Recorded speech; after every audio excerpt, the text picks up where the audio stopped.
Muchos dicen que estoy mal, pero no lo estoy. Muchos dicen que soy diferente, pero no lo soy. Muchos dicen que estoy loco, pero no lo estoy. Me siento solo, camino solo, sin nadie que me consuele, que me ame. Yo solía ser normal, pero ahora solo siento odio. Solo quiero pedirte un favor. Cuando me veas, no huyas. De hecho, debes correr hacia mí.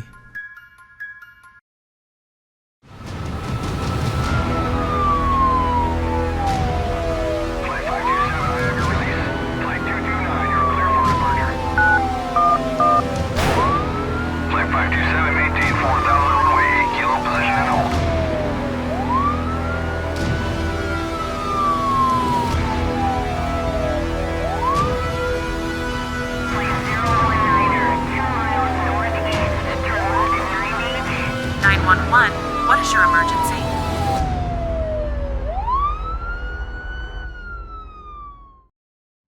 Esta es la historia de un chico bulliado. Este chico iba todos los días a la escuela con el miedo y el ansia de que lo iban a molestar. Nunca sabía qué era lo que iba a pasar. Todos los días sus compañeros lo odiaban de una manera que él no lograba comprender, al grado de que se empezó a convencer de que seguramente sí tenía algo malo. Al chico le costaba mucho llevar una vida normal. Cada día que pasaba era un martirio. Como les digo, el chico estaba convencido de que seguramente si lo odiaban tanto era porque algo malo pasaba con él. Se empezó a meter a la cabeza la idea de que sí tenía algo malo y empezó a odiarse incluso igual o más de lo que sus compañeros lo odiaban. Pero al mismo tiempo le empezó a dar muchísimo miedo pensar de qué serían capaces sus compañeros, si iban a pasar de las palabras simplemente a las acciones, si la violencia que tenían en contra de él en algún momento iban a ser golpes. Le empezó a dar mucho miedo la muerte. Le empezó a dar mucho miedo que sus compañeros lo pudieran asesinar. Entonces este chico empezó a coquetear con la idea de que no iba a dejar que nadie lo tocara, sino que él era el que iba a acabar con su vida antes de que ellos lo hicieran. Así que después de tener tantas ideas, después de coquetear tanto con su muerte, él estaba convencido de lo que iba a hacer. Se iba a suicidar. No quería hacerlo en casa de sus padres, porque los quería mucho como para hacerles pasar por ese sufrimiento. Lo que hizo fue un día, ya cuando era el último día de cursos, salir a la calle, a rondar las calles, a buscar un lugar donde él pudiera quitarse la vida. El chico encontró el lugar. Era un callejón abandonado, no pasaba mucha gente por ahí, así que decidió entrar en ese callejón. Cuando entró en ese callejón estaba con sus pensamientos de qué sería al momento de morir, que si había otra vida, que si en esa otra vida él no sería la persona repulsiva que era, porque para ese punto él seguía convencido de que tenía algo mal. Cuando estaba preparado para quitarse la vida, apareció un anciano. Lo único que pensaba el chico al momento de ver el anciano era en lo extraño que era que hubiera aparecido en el momento en el que él ya se iba a quitar la vida. Se le afiguraba o no dejaba de pensar en que ese anciano lo había estado vigilando. No quiso pensar tanto en eso, puesto que el anciano le empezó a decir que no lo hiciera, intentando convencerlo de que él tenía otro plan, de que él tenía una forma, de que él lo podía ayudar de alguna manera. No lo pudo pensar tanto porque el anciano inmediatamente tomó su brazo y lo jaló con fuerza. El chico estaba tan débil, estaba con la única idea de quitarse la vida que no pudo hacer absolutamente nada.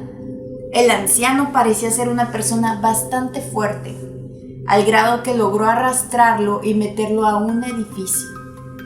Cuando llegaron a este edificio, el anciano, cerró las puertas con llave. El chico no dejaba de pensar en qué había pasado, qué estaba haciendo ahí, qué le iba a pasar. ¿Lo iban a violar? Pensamientos horribles pasaban por su cabeza. Lo iban a violar para después mutilarlo, tirarlo en pedazos en la ciudad. Era algo que había estado pasando mucho por esos lugares. Lo único que él pensaba era en que hubiera sido mejor quitarse la vida rápidamente o no haber llegado a ese callejón. De repente, el anciano no era nada de eso que él pensaba, pero de igual manera, todo lo que se imaginaba hubiera sido mejor que lo que estaba a punto de pasarle. El anciano resultó que era un científico que había perdido la razón, encerrado en ese edificio por mucho tiempo. Se había obsesionado con la idea de modificar al ser humano a grados muy elevados. Él estaba seguro, él estaba convencido de que podía modificar al ser humano, podía hacerse con la forma de un humano para cambiarlo, para que un ser humano pudiera parecerse a otro, para que su forma pudiera ser también de animal o de una cosa. Y estaba convencido de que ya tenía la fórmula, que iba a cambiar la medicina para siempre. Lo único que necesitaba era ese conejillo de Indias, al cual ya tenía en su edificio encerrado y sin manera de salir, sin manera de que nadie escuchara los gritos. El chico estaba muy deprimido, estaba muy cansado. Nada más quería que el anciano terminara de hablar todas las maravillas que decía para irse.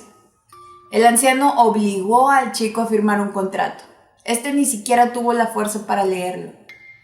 Después de que lo firmó, él pensaba que se iba a poder ir. Pero antes de que él lo esperara, el anciano estaba abalanzándose sobre él con una jeringa que inyectó directamente a su torrente sanguíneo en el cuello.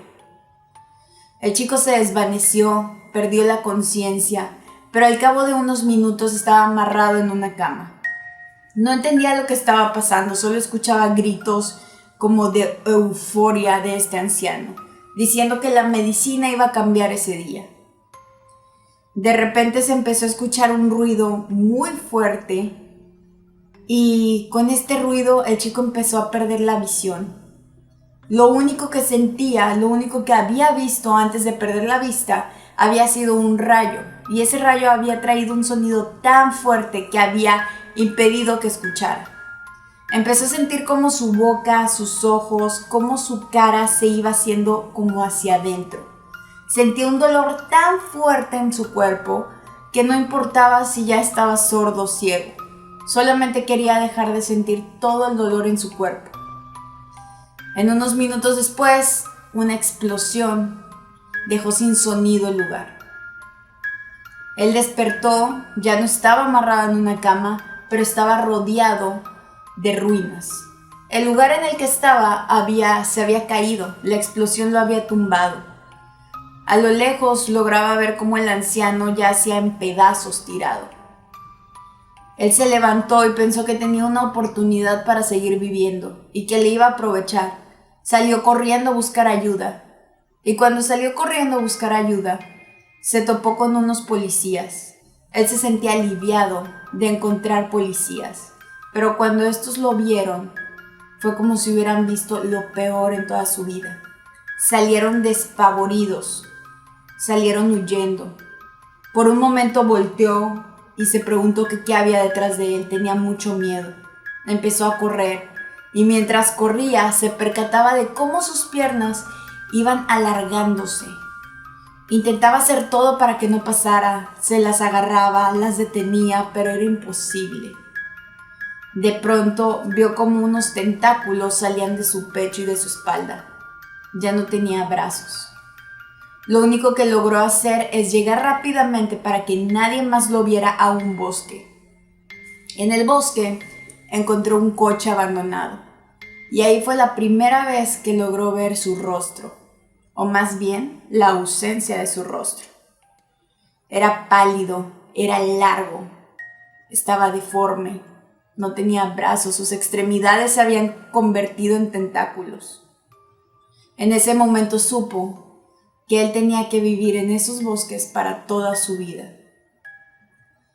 Dicen que este joven, al que conocemos como Slenderman, solo se acerca a los niños, pues piensa que son los únicos que no lo van a juzgar.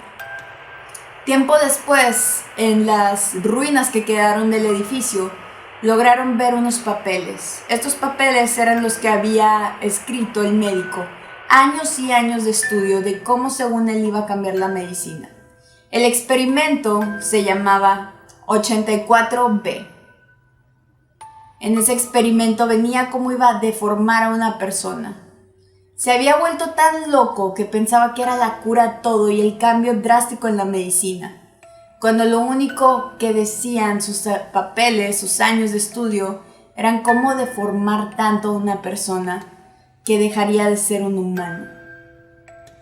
Nadie supo que ahí habían experimentado con este chico que solamente quería dejar de sufrir bullying por sus compañeros. Slenderman vive en un bosque.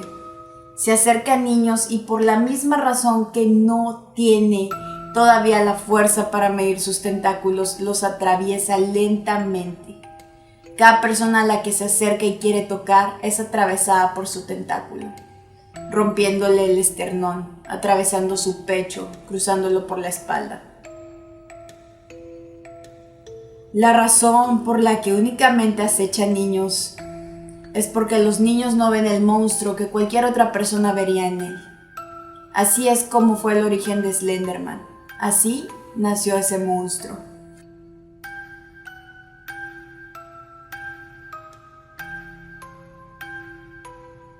Hay muchas historias extrañas alrededor de Slenderman. Muchas historias que cuentan sus apariciones. Muchas historias que nos dicen cómo es que juega con la mente de las personas, cómo las atrae al bosque, lo que hace con los cuerpos de los niños y de la gente a la que manipula mentalmente hasta el grado de volverse locos. Pero esto no es nada comparado con uno de los casos más atroces, un crimen horrible, un asesinato que cometieron unas niñas supuestamente dirigidas por Slenderman. Todo esto sucedió en un bosque de Wisconsin. Anicia Weyer estaba convencida de que Slenderman quería que ella asesinara para él. Estaba convencida de que si ella asesinaba para él, la iba a llevar con él al bosque y la iba a convertir en su protegida y en su aprendiz. Anissa no se conformó con la idea de hacerlo solamente ella, sino que convenció a una amiga para envolver, manipular y llevar con engaños a una tercera amiga dentro de este bosque.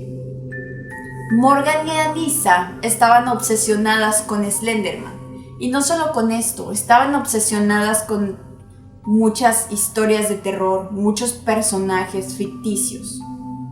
Ellas convencieron a Peyton, una de sus amigas, de llevarla a un bosque para jugar con ella. Cuando llegaron al bosque, la adentraron lo más que se podía para que sus gritos no se fueran a escuchar. Esto ya lo habían planeado días atrás. Sabían que tenían que sacrificar a su amiga Peyton.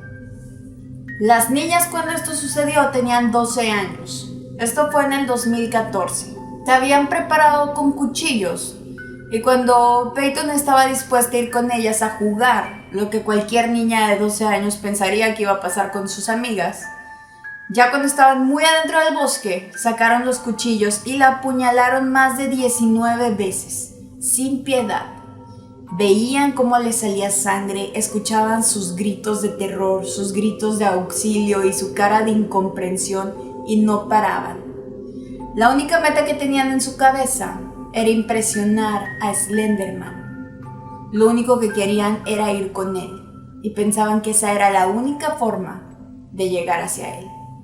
Milagrosamente, cuando dieron por muerta a Peyton después de apuñalarla 19 veces, salieron corriendo. Su plan era dejar su cuerpo ahí. Incluso la llenaron con hojas. La dejaron morir. Peyton, una niña de 12 años, logró arrastrarse hasta una carretera. Cuando llegó a la carretera, milagrosamente estaba pasando un ciclista que logró pedir ayuda y salvarle la vida a Peyton. Ella pudo confesar que las autoras de este crimen habían sido sus amigas. A estas niñas no se les dio prisión, lo que deja mucho que pensar, por el crimen horrible y las intenciones de matar que tenían. Se les condenó a 25 años en un hospital psiquiátrico. Siguen cumpliendo esa condena, pero no sabemos qué es lo que pueda pasar después de esto. No cabe duda que en las mentes infantiles es muy fácil que personajes como Slenderman o como cualquier otro personaje se puedan apoderar de sus pensamientos, llevándolos incluso a una edad tan joven a la locura. En esta historia se salvó una vida, por casualidad y azares del destino, pero hay muchas otras historias donde el final no termina siendo este.